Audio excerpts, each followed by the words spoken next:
দেখুন, দুষ্কৃতীরা ছেড়েছে, আমি এর থেকে বেশি এখন বলবো না।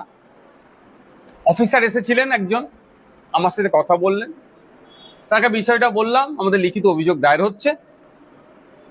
আমি একটা কথা বললাম যে আপনারা জানেন এখানে একটা একটা রাজনৈতিক দলের কর্মসূচি হবে, স্বাভাবিকভাবে এখানে প্রোটেক্ট করা দরকার ছিল, অর্থাৎ এখানে আপনাদের ফোর্সের চাই সিভিক ভলেন্টিয়ার হোক বা কনস্টেবল রাখা দরকার ছিল। সেই বিষয়টা যে উত্তরটা দিলেন আমাকে সে তত পছন্দ লাগেনি। তারপরেও বলছি, দুষ্কৃতীরা এসে রাতের অন্ধকারে আমাদের এখানে অঞ্চল, কোলাঘাট 1 নম্বর অঞ্চল, কোলাঘাট 2 নম্বর অঞ্চলে আজকে অঞ্চল সম্মেলন আছে, অর্থাৎ রাজনৈতিক একটা কর্মসূচি আছে, ইন্টারনাল কর্মসূচি। আমাদের যারা প্রতিনিধি আসবেন তাদেরকে স্বাগত জানানোর জন্য এই অভ্যর্থনা কমিটির পক্ষ থেকে একটা তোরণ করা হয়েছিল, একটা গেট করা হয়েছিল। রাতের অন্ধকারে কিছু দুষ্কৃতী এসে সেটাকে ছিঁড়ে দেয়।